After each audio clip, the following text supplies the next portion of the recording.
We will start with layer 0, representing MakerDAO. Layer 0 will have to leave for a while, but he will try to join us again for our first panel's debate. And so any questions you may have will probably be answered then. Layer 0, thank you so much for being here today. The floor is yours for 15, 20 minutes. Thank you. Thank you very much, Madalena. Then I will share my screen. Okay, thank you very much for the introduction and welcome everybody. My name is Layer 0. I am a full-time contributor at MakerDAO at the Sustainable Ecosystem Scaling Core Unit at MakerDAO. Our core unit is in charge of scaling up the DAO and specifically about attracting new talents, about bootstrapping new teams that will be integrated to the DAO, and we run an incubation program, and we will kick off the new season of our incubation program soon. We will include legal teams, so that will be certainly something interesting for many of you. I will talk briefly about the new season of our incubation program later in my presentation. So today I want to talk to you about 3 different topics. First, I'm going to give you a brief introduction on MakerDAO and the evolution of MakerDAO in the last years. Then I want to talk about governance, and lastly, about some of the legal challenges that we have seen in the last year of the DAO. So everybody knows Maker. Maker is one of the pioneer projects in DeFi, and one of the projects that kicked off DeFi even before DeFi was a thing. The project has grown considerably in the last years, and currently, according to metrics like total value locked, is the largest protocol in the DeFi ecosystem, locking around $15 billion in assets. It is also Maker is also the product that governs DAI, and the DAI that everybody uses and loves in DeFi. DAI is, as all of you know, the largest decentralized stablecoin in crypto. We reached last year the milestone of 10 billion supply. That was a 10x increase in only 1 year, so a very, very rapid growth. And as Maker is one of the pioneer projects in the DeFi ecosystem, is one of the pioneer projects in the DAO ecosystem, one of the pioneer and largest DAO in the whole crypto industry. Last year, the Maker Foundation, the legal entity that bootstrapped the project and was running the project in the first years, announced its dissolution and its intention to hand over the operations to the DAO. Today, the project is 100% run by the DAO, which is our ecosystem of independent business units. We call them core units in the Maker language, which run all the operative aspects of the protocol. It all started in March 2021, so it's 1 year old, the DAO. The first core units were approved and ratified. There was one on governance, other one in real-world finance and risk. And then after this initial batch, more and more core units have been added to the ecosystem, an average 2 or 3 per month. Our own core unit, the one that you see in color, the Sustainable Ecosystem Scaling, SES, was ratified in April last year. And this process go on and go on and go on. And the current status of the DAO, we have 20 core units that cover different areas of the protocol. Many of them are run different type of operations of the protocol. Some of them are in charge of outreach, more like marketing, governance, a bunch of product and technical teams. And those that you see in the right corner below with the hat, those are core units that our core unit has incubated. All technical teams, side stream that they develop auction services, one UX core unit, tech ops, and also a bounty program core unit. So this is in a nutshell the evolution of the Maker DAO that it is its first year of existence. Then I want to give you an overview about the governance.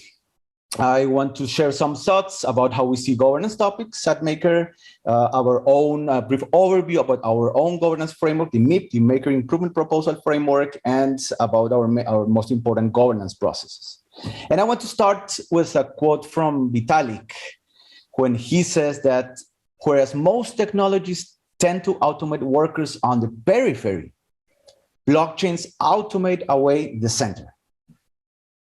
And what is at the center of organizations? Governance. We see governance as the operating system of organizations because it deals with the questions, how do we manage organizations? It refers to a system of rules, of practices and processes. It refers on how these rules are applied in different contexts and how decisions are made. And these are, of course, all questions and topics that are extremely interesting for the legal profession. And we have developed, mankind had developed throughout the history, through the last centuries, frameworks, governance frameworks for centralized organizations. And there are areas of law like corporate law, company law that are exclusively deal with these topics. Well, now we have a revolutionary new type of organization, digital, global blockchain-based organizations called DAOs, which require a totally new framework, governance framework. And I want to quote Linda Xie, a very interesting quote trying to define DAOs when she says, a decentralized autonomous organization is a group organized around a mission that coordinates through a shared set of rules enforced on a blockchain. So I want to highlight this last part, shared rules, set of rules enforced on a blockchain. The main difference with the previous paradigm is that this new governance framework is enforced through technology and run on blockchains. We call at MakerDAO our own rule set, we call them a MIP framework. That MIP stands for Maker Improvement Proposal. We have currently 65 MIPs. And you can look at them at the URL mips.makerdao.com, mips/mips, where we have all the updated MIPs, and they cover different aspects of the running the protocol. They are very important for us because they provide us, they provide us a process, a formalized process of taking decisions. They provide us a general way of interacting with the DAO. They also give us a process on how to propose changes and execute them in the protocol. Those could be technical changes at a smart contract level, that could be organizational levels, for example, including a new core unit, that could be decisions about treasury management, so funding new projects. And one key principle that for us extremely important is that all the systems are permissionless. Basically, like the whole promise of crypto and DeFi, basically anybody in any corner of the planet with an internet connection can participate. The barriers for entry are extremely low, and everybody is entitled to participate in governance and to make new proposals and participate in discussions. We have two main governance processes. One is an off-chain process, and this off-chain process takes in our forum, forum.makerdao.com. Anybody can access to it.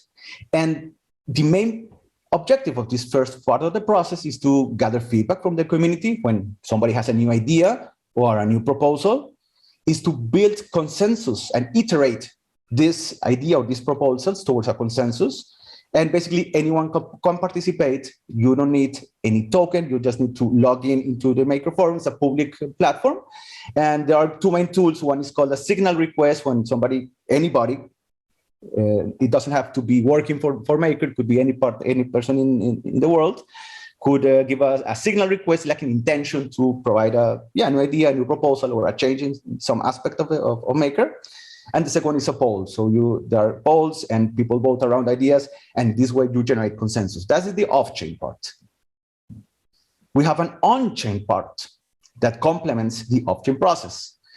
This on-chain process takes place in a different portal. It's in the voting portal, vote.makerdao.com. And the purpose of this part is like to consolidate the decision and to make a collective decision about something.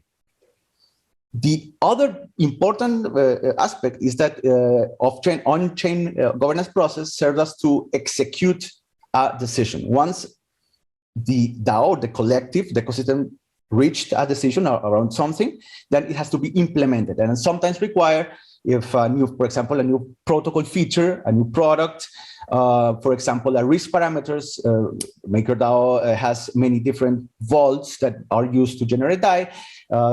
The community votes on the risk parameters. Everything goes through these on-chain processes and has to be implemented technically. So there are two important parts. One is reaching a decision. The other one is implementing this decision. And for this part, you need MKR token. So MKR is the second token of Maker. Maker has two tokens. One is DAI, that is the stable coin, and the second one is the Maker token, that is the governance token. And there are two main tools here. One is called a ratification poll. In ratification poll, people vote with the MKR tokens for or against a proposal. And then the executive vote when this proposal is implemented. And as I mentioned, that could mean technical change or a new feature in the smart contract level. That could mean an organizational change when a new core unit is being approved or a budget is approved for a core unit. So treasury management, technology, and organization. There are like the three areas where you could implement changes.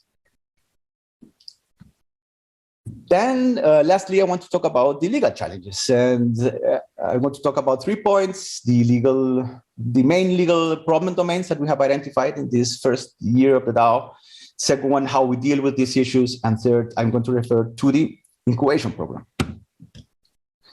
So as you can imagine, this revolutionary new type of organization face unprecedented and very complex legal risks and challenges. And we have classified in like 4 buckets. The first one is around legal structuring and legal entities. And there's a very interesting and ongoing discussion in the crypto community, highly debated. How can you use traditional legal entities in the context of DAOs? It would seem that at first glance, it would seem like legal entities are incompatible with DAOs because legal entities tend to be like more closed, rigid, hierarchical, subject to a jurisdiction. And on the other hand, you have DAOs, which are digital organizations, fluid, organic. So how do you put these two pieces together? My personal opinion is that legal entities fulfill and can fulfill and must fulfill very important roles in DAOs. The first one is providing some type of liability protection. As you all know, if the DAO is not incorporated as a legal entity, the contributors or the participants could run the risk of being considered a part of a general partnership, which could imply unlimited liability. That is unacceptable, and nobody wants that. So that's one aspect. Only for providing some type of liability protection, they are necessary. But you can use legal entities for many other purposes, as special purpose vehicles for isolating specific features or areas of the protocol which could be risky. So you can silo specific aspects. You can wrap legal entities around functions like treasury management and so on. We at Maker use a lot of legal entities, not at a DAO level, which I consider, I think it would not make sense to wrap the whole DAO around a legal entity, but on the periphery, it makes a lot of sense.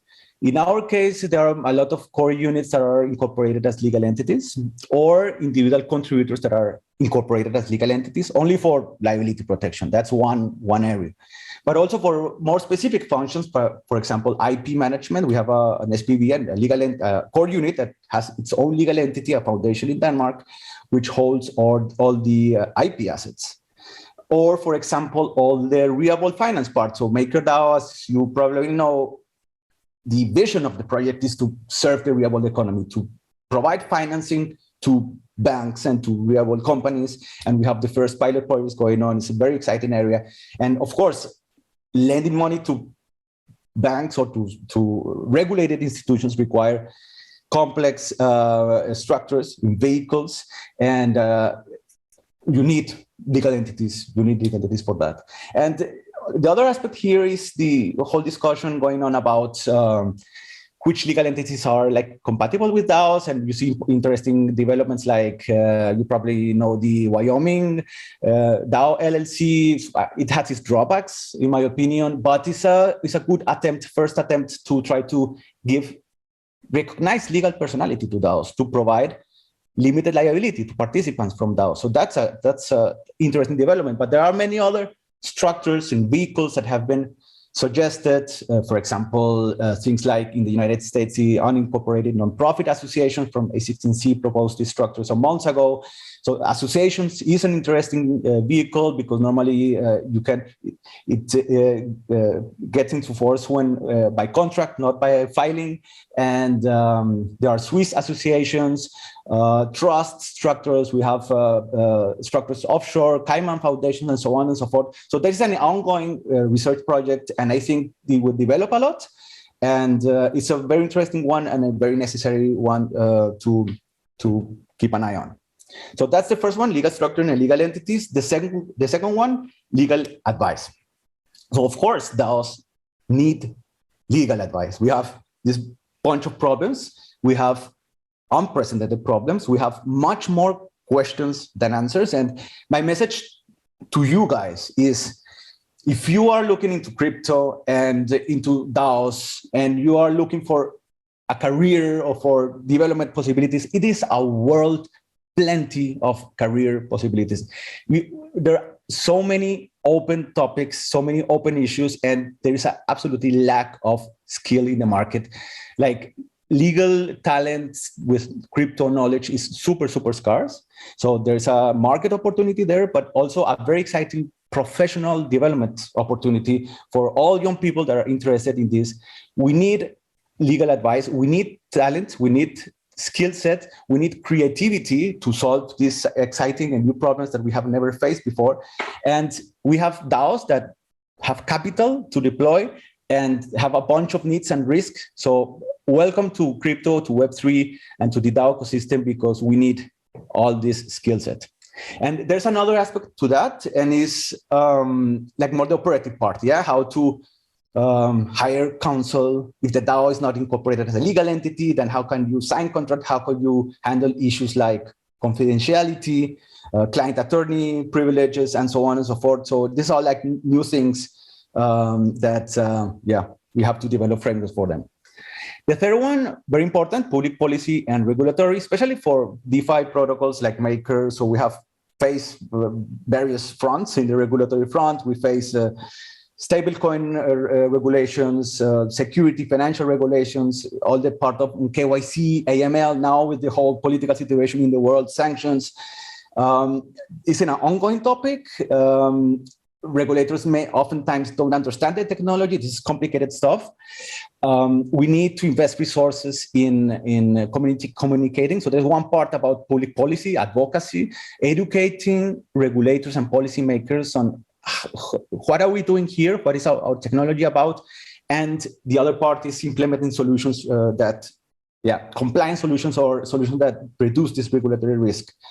So that's a very important area which Maker will invest. And the third one, risk management. Risk management, of course, we have to develop new frameworks for managing risk. We are exposed in DAOs. We have higher risk exposure than in traditional centralized organizations, because basically we don't have a legal entity around us. We don't have indemnification policies. So we need to think on creative ways on transferring risk. We are working at Maker, SES, on a project, a self-insurance fund. One of the problems that we have in crypto is that it's like super hard to get a liability insurance like D&O. And with this self-insurance fund, we are going to structure a fund owned by the DAO that will pay for legal costs of defense if somebody is started of a lawsuit or a regulatory action. And then we are going to expand this to a more holistic risk management framework, which will include insurance, or probably a captive insurance company and so on. But we have to invent that in the context of a decentralized organization. So those are the four main areas. Some of the challenges, like the topics, the first on the list is liability, of course. That's the main risk for me, the main legal risk that we face at DAOs. not being incorporated as a legal entity, having the risk of being declared as a general partnership, unlimited liability, that is unacceptable. That is because we are so early in the evolution of these organizations, but we have to find ways of, I think nobody that works for DAO, that contributes, that gives value, should run the risk of personal liability or should risk their personal assets. So that's for me like the first point. And it refers to, so it can affect like many stakeholders. It can affect like developers or front-end developers or participants in governance, or many different stakeholders could be exposed to liability risks. So there's an open front, the most important for me. We have taxes, accounting, of course, tax. Yeah, try to explain to your local tax advisor you're earning crypto, how to account for this, how in the operation of the DAO. Is very interesting, the question, how do you account for DAO funds if in our cases the core units are being funded with DAI? How do you account for this? Each jurisdiction is different, so we need solutions for each jurisdiction. We have a bunch of operational challenges of core units because this is a whole new context of working together. These core units are in a way like independent core units, but they belong at the same time to the Maker ecosystem, but they are by itself, they are like independent autonomous units. So that's something new. How do you deal with hiring people if your workforce is spread out through different jurisdictions and many of them are pseudonymous? How do you deal with that? How do you contract vendors, suppliers? How do you hire off councils and so forth and so on? So many operational challenges, and of course the regulatory topics that I alluded earlier. How decentralized organizations deal with these problems and how MakerDAO deals with these problems, taking into account that in our vision, in a DAO, no single party should have control over the system. That's the meaning of decentralization. No single party should have a decision authority over other parties. And that's a very relevant point. So hierarchies are much more flatter than in a centralized organization. That implies that the figure of legal counsel, we don't have a legal counsel, and I don't think we should have one. We have to reinvent the role of a legal counsel in a decentralized context, but those are all things that a legal counsel would do in a traditional corporation, decide, control things, and we don't have that at the DAO as well. No single party should represent the DAO like a legal rep. And core units, as I said earlier, one of our principles is that core units are autonomous and are independent. So how do you deal with these legal issues, taking into account these aspects? Well, then our core unit plays here an important role, the SES. The mission of our core unit is to sustainably grow Maker protocols modes by removing barriers between decentralized workforce, capital, and work. So we have like three main business areas. One is research. We have a in-house research team that deals with these issues, including the legal challenges. We also have a grant program. We will launch later this year a grant program specifically on legal topics. We're going to call it like a legal bounty, and we're using that, taking that from the technology world, where you offer bounties when somebody identifies a technology vulnerability of the project and gets paid. And something similar we want to implement in Maker. We want to fund external people, researchers or advisors that research a specific problems, a vulnerability, could be a legal or technical or regulatory vulnerability. That would be more like a temporary project for resolving a specific problem.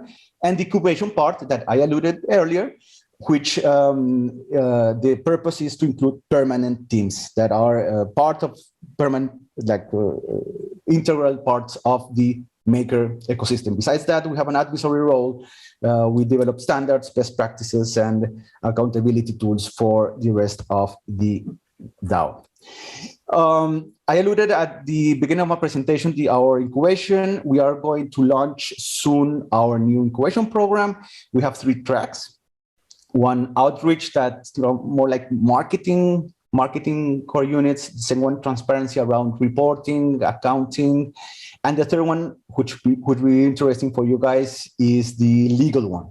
The purpose is to train and guide new legal teams, talking about the legal track, for contributing to MakerDAO. The program takes around between 4 and 6 months, where the new teams and the new leaders of the teams are trained in all the aspects of Maker, the technological, financial, business, governance, and so on. Maker's a complex protocol and a lot of things to take into account. And also, of course, we want to address this key legal and regulatory challenge that I mentioned earlier. We will announce the program on Monday, next Monday, and the program will start somewhere in May, to be confirmed the exact date, but that will be very soon. We have developed a series of possible new ideas for core units, and I will explain them very, very briefly to end my presentation. The first one is around advocacy and public policy. I mentioned earlier, this idea would be to bootstrap a core unit that is specifically in charge of talking with regulators, to educate them, and also to trying to influence positive regulatory developments that don't deter the technological innovation. The second one is a regulatory advisory. This is a part of regulatory risk management. There's also a part that could be around how to implement technologies that reduce regulatory risk, but also that make sense in a DAO context. The third one, self-insurance core unit that I mentioned earlier, this project. The fourth one, a legal network coordination. So this core unit could be in charge of finding and hiring legal advice, or, for example, if somebody's target of a lawsuit, helping manage the relationship with an external counsel. The fifth one, core unit incorporation support. This specifically about legal structures and legal entities, helping core units or other teams finding the appropriate vehicle or structure for their operation. The sixth one, a legal grant core unit. That's more investigation, legal research. This one part that we're really convinced we have to open source legal.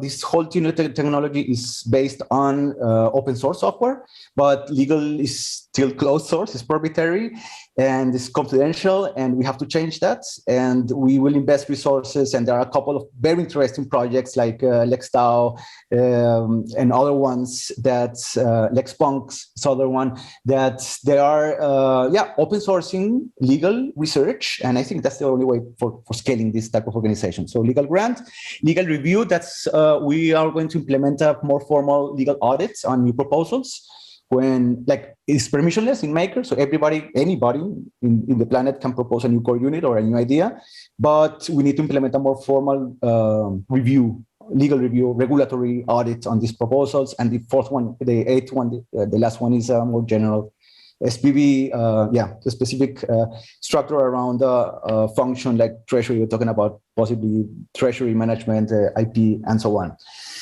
So that's about it. Thank you very much for your attention. You can see our latest development in our website, scs.makerdao.network. My personal contact information, email or Discord, my DMs are open. If you're interested in learning more about the legal incubation program, please get in touch with us. We welcome you all. Thank you for your attention. Thank you, Layer Zero, for your insights. Extremely interesting. You definitely gave us a lot to think about.